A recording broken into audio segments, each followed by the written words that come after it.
الحمدللہ رب العالمین والصلاة والسلام علی سید المرسلین اما بعد فاعوذ باللہ من الشیطان الرجیم بسم اللہ الرحمن الرحیم۔ السلام علیکم ورحمۃ اللہ وبرکاتہ۔ پیارے دوستوں، امید کرتا ہوں کہ آپ خیریت سے ہوں گے۔ اللہ تعالیٰ آپ پر ڈھیروں رحمتوں کا نزول فرمائے۔ آج کا ہمارا موضوع وہ 14 چیزیں جن سے روزہ جاتا رہتا ہے، یعنی روزہ ٹوٹ جاتا ہے۔ نمبر 1، کھانے پینے یا ہم بستری کرنے سے روزہ جاتا رہتا ہے جبکہ روزہ دار ہونا یاد ہو۔ نمبر 2، حقہ، سگار، سگریٹ، چرٹ وغیرہ پینے سے بھی روزہ جاتا رہتا ہے اگرچہ اپنے خیال میں حلق تک دھواں نہ پہنچا ہو۔ نمبر 3، پان یا صرف تمباکو کھانے سے بھی روزہ جاتا رہتا ہے مگر اگرچہ بار بار اس کی پیک تھوکتے رہیں کیونکہ حلق میں اس کے باریک اجزاء ضرور پہنچتے ہیں۔ نمبر 4، شکر وغیرہ یا ایسی چیزیں جو منہ میں رکھنے سے گل جاتی ہیں، منہ میں رکھی اور تھوک نگل گئے تو روزہ جاتا رہا۔ نمبر 5، دانتوں کے درمیان کوئی چیز چنے کے برابر یا زیادہ تھی، اسے کھا گئے یا کم ہی تھی مگر منہ سے نکال کر اور پھر کھا لی تو روزہ ٹوٹ گیا۔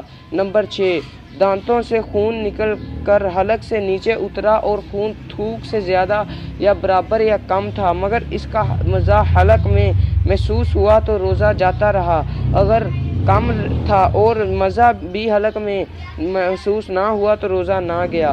نمبر 7، روزہ یاد رہنے کے باوجود حقنہ لیا یا ناک کے نتنوں سے دوا چڑھائی، روزہ جاتا رہا۔ نمبر 8، کلی کر رہے تھے بلا قصد یعنی بغیر کسی ارادے کے، پانی حلق سے اتر گیا یا ناک میں پانی چڑھا اور دماغ کو چڑھ گیا، روزہ جاتا رہا مگر جب کہ روزہ دار ہونا بھول گیا ہو تو نہ ٹوٹے گا اگرچہ قصدن یعنی جان بوجھ کر۔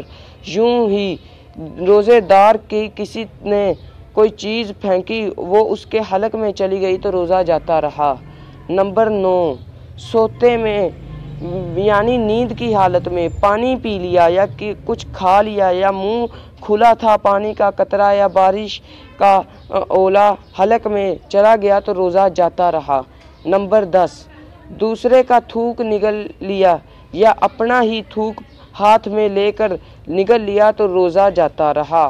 نمبر 11، جب تک تھوک یا بلغم منہ کے اندر موجود ہو اسے نگل جانے سے روزہ نہیں جاتا، بار بار تھوکتے رہنا ضروری نہیں۔ نمبر 12، منہ میں رنگین ڈورا وغیرہ رکھا جس سے تھوک رنگین ہو گیا، پھر تھوک نگل لیا، روزہ جاتا رہا۔ نمبر 13، آنسو منہ میں چلا آیا اور نگل لیا، اگر قطرہ 2 قطرہ ہے تو روزہ نہ گیا اور زیادہ تھا کہ اس کی نمکینی پورے منہ کو محسوس ہوئی تو روزہ جاتا رہا۔ یہی حکم پسینے کا ہے۔ نمبر 14، پخانے کا مقام باہر نکل پڑا تو حکم ہے کہ کپڑے سے خوب پونچھ کر اٹھے کہ تری بالکل باقی نہ رہے، اور اگر کچھ باقی پانی اس پر باقی رہا اور کھڑا ہو گیا کہ پانی اندر کو چلا گیا تو روزہ فاسد ہو گیا یعنی ٹوٹ گیا۔ اسی وجہ سے فقہائے کرام فرماتے ہیں کہ روزہ دار استنجا یعنی پانی سے پاکی حاصل کرنے میں سانس نہ لے۔ پیارے دوستو، یہ تھی روزہ ٹوٹنے کی 14 چیزیں جو کہ ہم نے آج کی ویڈیو میں بیان کی۔ اللہ تعالی ہمارے روزوں کی حفاظت فرمائے، آمین بجاہ النبی الامین۔